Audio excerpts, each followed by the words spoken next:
Bonjour mes amis, bienvenue à cette nouvelle vidéo. Malheureusement dans ces temps de crise, ce temps de corona, ce temps de virus, nous sommes tous confinés chez nous, nous sommes tous à la maison, presque. Il y en a certaines personnes qui continuent à travailler pour nous d'ailleurs. Nous les remercions jamais assez pour l'effort qu'ils fournissent pour maintenir notre vie. Nous sommes à la maison et eux, ils sont à l'extérieur parce qu'ils doivent être à l'extérieur. Donc je tiens à les remercier en fait pour tout ce qu'ils font pour nous. Maintenant, je vais parler des gens qui sont comme nous, confinés, et par la suite qui se posent la question, mais qu'est-ce que je vais faire de mes journées? Qu'est-ce que je vais faire? J'ai de l'ennui, je ne sais pas, ou bien je ne sais pas gérer, c'est une nouvelle situation. Vraiment, il y a beaucoup de changements qui se sont passés très vite et que parfois on est dépassé, on ne sait pas quoi faire. Je vais vous partager avec vous une étude qui a été faite par Sina Farzaneh.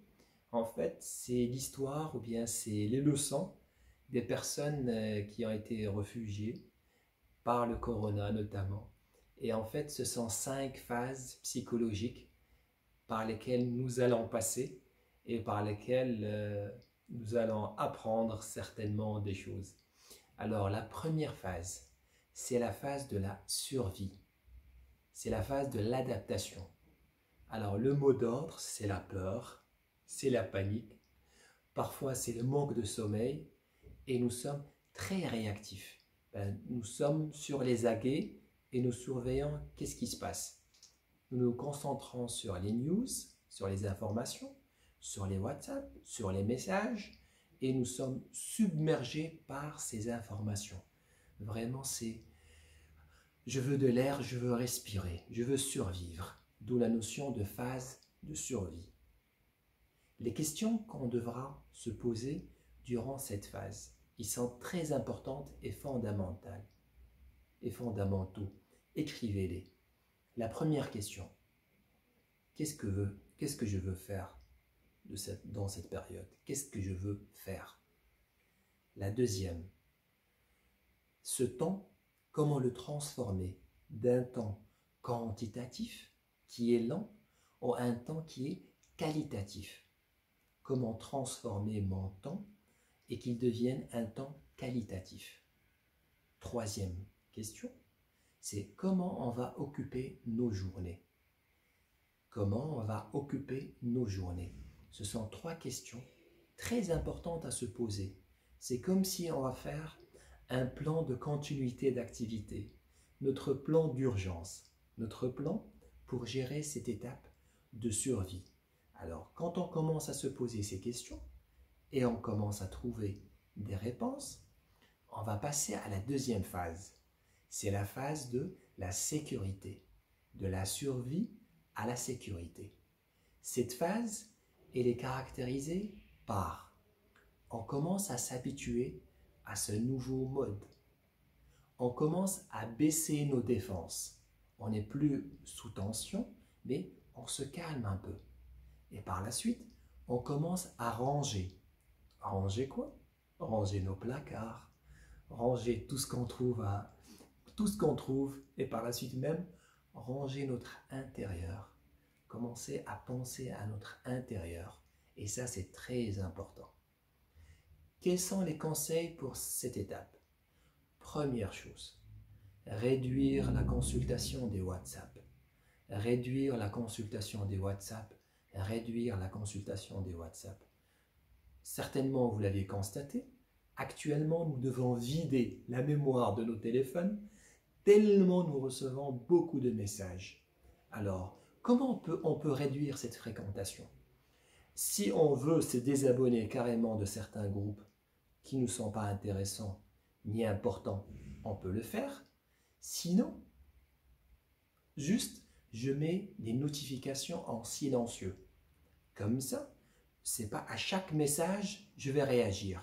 Qu'est-ce qui se passe? Et je vais voir mon téléphone et par la suite, je perds beaucoup de temps dans la consultation des téléphones, de consultation de ces messages et par la suite, je vais me concentrer très difficilement. Parce que toujours, il y a un WhatsApp, il y a un téléphone qui est à côté de moi et qui ne me permet pas de me concentrer.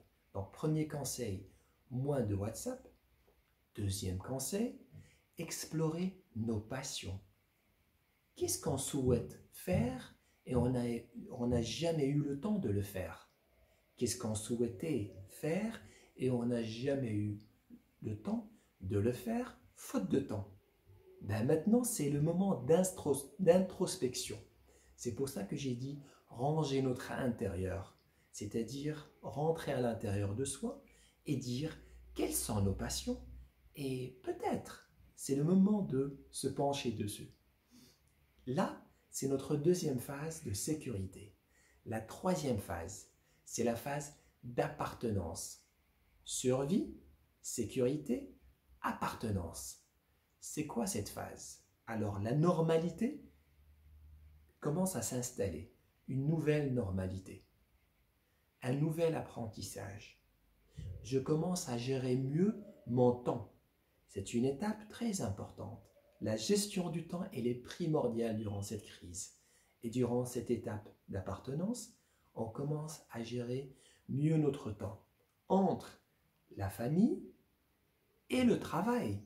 Vous le savez bien, nous sommes tous confinés. Nous avons nos enfants avec nous. Et du coup, même si nous n'avons pas d'enfants, nous avons notre femme.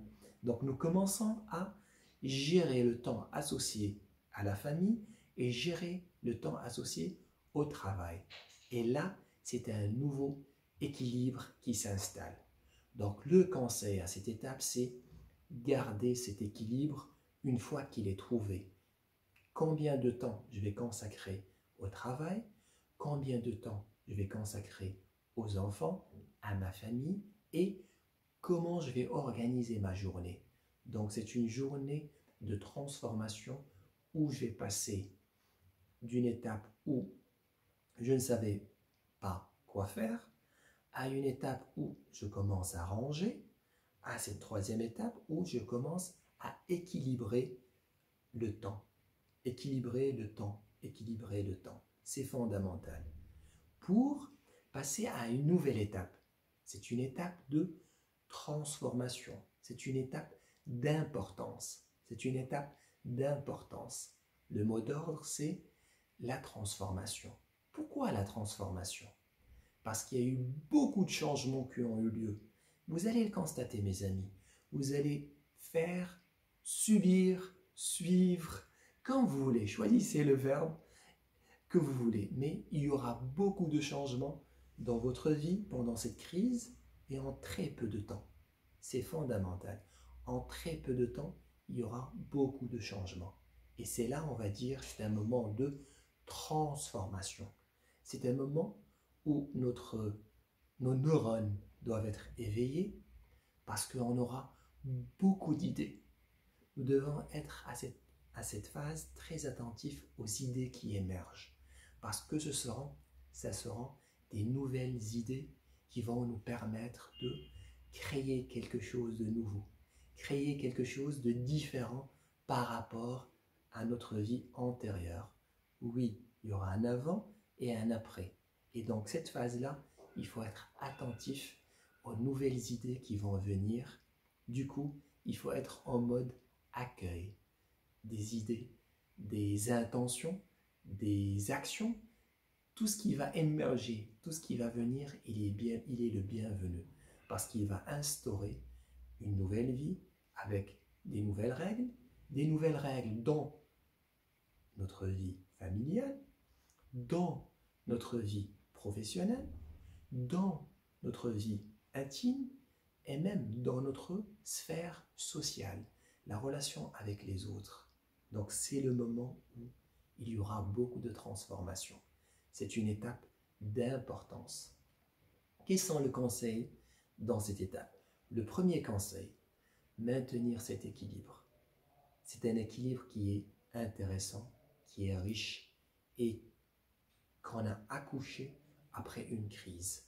Alors, maintenir cet équilibre.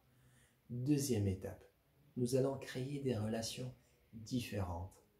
Je me pose la question, Quelle est la nature de la relation que je veux dorénavant? Quelles sont mes nouvelles relations que je veux dorénavant? C'est une étape où on va se questionner sur notre nouvelle façon d'être, sur notre nouvelle façon de vivre. Donc la question, c'est qu'est-ce que je veux faire de tout ça? Enfin, nous allons arriver à la 5e et à la dernière phase. C'est une étape d'auto-actualisation. C'est une étape d'auto-actualisation. Donc, la vie va redevenir doucement à la normale. Il y aura moins de panique, il y aura moins de cas, et émotionnellement, je serai plus stable. Et donc, je dois être vigilant dans cette étape et reconnaissant. Reconnaissant à toutes les étapes, à toutes les phases que j'ai vécues et à tous les apprentissages que j'ai eus et à toutes les relations que j'ai développées. C'est un moment de vigilance et de reconnaissance par rapport à tous ces éléments-là, parce que ces 4 étapes, ces 4 phases nous ont appris beaucoup de leçons. Et c'est une étape où je vais prendre du recul, où je vais me poser aussi des questions. Comment je vais tirer profit de ces changements rapides? Ne l'oubliez pas, il y aura des changements rapides durant cette période. Alors c'est un moment où je vais me poser cette question. Comment je vais tirer profit de ces changements rapides? Deuxièmement, comment je vais accélérer ces changements dans ma vie? Comment je vais accélérer ces changements dans ma vie? Mes amis, ce sont les 5 phases psychologiques par lesquelles nous allons passer tous. La survie, la sécurité, l'appartenance, l'importance et l'auto-actualisation. 5 phases psychologiques. Chaque phase, il y a un apprentissage. La survie, c'est un moment de panique. C'est un moment où on va focuser sur les news, sur les informations. Qu'est-ce qui se passe? Est-ce qu'il y a un nouveau cas? Et ainsi de suite. C'est un moment pour définir notre plan d'action, notre plan de continuité. Deuxième étape, une phase de sécurité. On commence à se calmer, à s'apaiser. C'est une phase où je vais mettre mute au WhatsApp et je vais explorer mes passions. Troisième phase, c'est une phase d'appartenance. C'est quelque chose de nouveau, une nouvelle normalité va s'installer. Et du coup, un nouvel équilibre va s'installer entre le travail et entre la famille. Quatrième phase, c'est une phase d'importance. Importance où je vais être attentif aux nouvelles idées qui vont émerger. C'est mode intuition, mode création. Enfin, la 5e phase, c'est l'auto-actualisation. La vie redevient à la normale, redevient normale, moins de panique, moins de cas. La vie, elle s'ajuste. Et là, c'est le moment des OPL, les One Point Lesson. C'est quelles sont les leçons que j'ai tirées de cette expérience? Quelles sont les expériences que j'ai tirées de cette crise? Et ça, c'est fondamental, mes amis, que vous soyez vigilants à toutes ces phases. Maintenant, puisqu'on est encore en confinement pendant pas mal de temps, j'espère le moindre possible, mais nous avons encore le temps de profiter de ce temps qui nous est offert par ce virus. Ce virus n'a pas que d'inconvénients. Il a aussi beaucoup d'avantages. À nous de les saisir. Ce sont pas mal d'opportunités. À nous de voir qu'est-ce qu'on veut faire de ces opportunités. Une des opportunités que j'ai actuellement, c'est que je suis avec mes enfants. C'est moi qui ai installé à la maison, puisque ma conjointe, elle a un travail qui ne lui permet pas de rester à la maison. Elle doit sortir. D'ailleurs, je la remercie pour ça. Donc c'est une occasion où je suis avec mes enfants. Moi, avant cette crise, je voyais rarement mes enfants. Je les voyais très peu de temps, parce que j'étais très occupé Et par la suite, j'avais beaucoup de choses à faire. Maintenant, pour vous dire, le nombre de fois que j'entends papa, c'est énorme. C'est énorme. Bien sûr, ça peut créer de la tension, puisque ce sont des sollicitations. Mais derrière, quand je fais le recul, je dis waouh, j'ai entendu plusieurs fois ce mot de papa. Peut-être, ça peut vous choquer, c'est depuis qu'ils sont nés, j'ai entendu le nombre de papas pendant cette période, plus que toute cette période. Ça veut dire plusieurs années. Ça mérite à réfléchir. Et ça, moi personnellement, je suis dedans. Et c'est pour ça que je vous invite, mes amis, à rentrer dans ce mode d'introspection, à ce mode de rangement de notre intérieur, voir aussi nos passions, voir qu'est-ce qui nous anime et qu'est-ce qu'on a laissé de côté, parce qu'on était entraîné par ce rythme de vie qui est infernal, qui nous prend beaucoup de temps. Et par la suite, on oublie l'essentiel. On oublie l'essentiel. Comme on dit souvent, il y a les gros cailloux et il y a les petits cailloux. Commençons par les gros cailloux. D'abord, consolidons-les.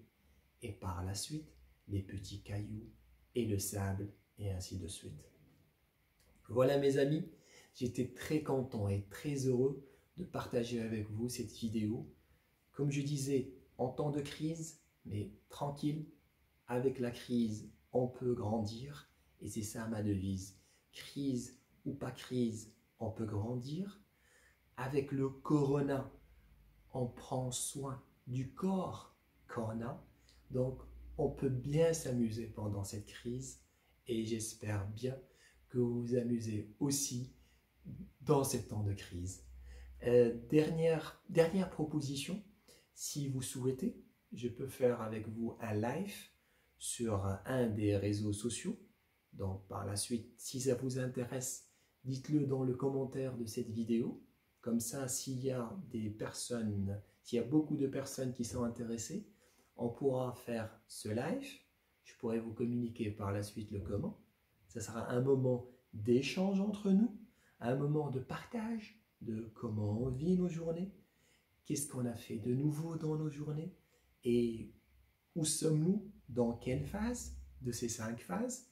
Ça serait un moment de partage. Donc si vous êtes intéressés, mes amis, dites-le dans les commentaires de cette vidéo et je le ferai avec grand plaisir. D'ici là, mes amis, je vous remercie infiniment. Prenez soin de vous. À la prochaine vidéo, à la prochaine capsule ou au prochain live. Donc prenez soin de vous. C'est un moment pour grandir, c'est un moment pour éclore et profitez-en. Ne passez pas le temps derrière la télé toute la journée. Profitez-en, mes amis, je vous en supplie, vraiment je vous en supplie. Profitez de ce moment. Donc, comme je dis, à très bientôt. Prenez soin de vous, mes amis, et à la prochaine. Je vous embrasse très fort, même avec la crise. Alors, je vais faire... Et comme ça, personne n'est contaminé, sauf par la joie, par la bonne humeur et par des bonnes émotions positives que j'aimerais bien partager avec vous, que j'aimerais bien que vous les aviez senties durant cette vidéo. Voilà mes amis, salut, au revoir, à la prochaine.